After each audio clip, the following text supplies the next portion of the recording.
In this video, we will be introducing Visual Basic for applications and giving an overview of when we might be able to use it, particularly within Excel. And so this begs the question, what is VBA? Microsoft uses VBA, or Visual Basic for Applications, as its primary programming language. So VBA lets you develop custom programs or features and build them into existing Microsoft applications like Excel. It can be used to simplify complex tasks or equations, it can automate time-consuming processes, and it can improve the quality and accuracy of various reporting systems. So it can be very useful within Microsoft products. A lot of times when we start talking about programming languages and custom functionality, it can seem a bit overwhelming and intimidating, particularly if you have no previous coding experience. So the nice thing about Visual Basic is that since it isn't intended to write full, sophisticated programs, but is rather meant to enhance existing programs, it is relatively simple, it's easy to learn, and it's much more user-friendly than other programming languages might be. So once you learn how to code in VBA, it becomes easy to fall into the mindset of using VBA for everything because it's quick, it's easy to implement, and it's accurate. But there are a few things you need to keep in mind when it comes to VBA and when you're trying to determine whether or not you should implement a VBA solution. First, we can talk about the pros. VBA will always perform the same exact way because it's a code-based system, which inherently means it's consistent and it's accurate.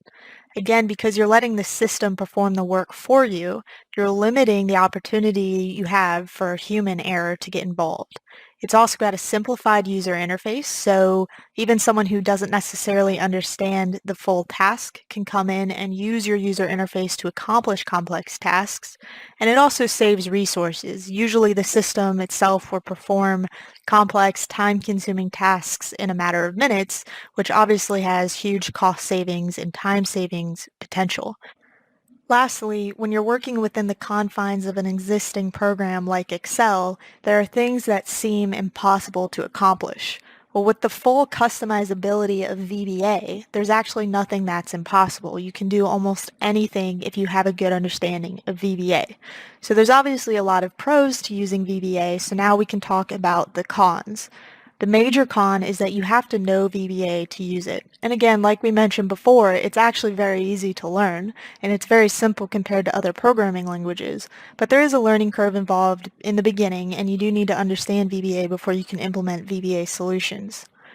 Just like we mentioned, VBA is always consistent and it's always accurate. Achieving the correct level of accuracy often involves a lot of debugging and testing, which can sometimes be complex, it can sometimes be challenging, and we're going to talk about that in a future video. Microsoft also occasionally releases updates to its programs like Excel or PowerPoint, and those updates aren't always compatible with previously written macros. So when Microsoft releases an update, you do need to recheck your macro and recheck your code, and will potentially have to make some updates to make sure it still runs correctly. The last thing is you can't actually have a shareable workbook if you're using Excel and VBA. My recommendation, if you're trying to use a shared file and have multiple people in the file at the same time, but also implement VBA solutions to automate processes and reduce error, would be to turn to Microsoft Access, which is much more capable of handling a multiple user interface. So in conclusion, Visual Basic for applications is a really strong tool to know how to use, and it's not terribly difficult to learn. The only thing we should consider before implementing a VBA solution is whether or not there might be simpler, non-code-based solutions to the same problem. Oftentimes, when we turn to VBA, it's to accomplish something that seems initially impossible, or to automate what is a time-consuming and tedious process. So in this video, we talked about what Visual Basic for Applications is and how we might be able to use VBA, which is what the duration of this course will be about.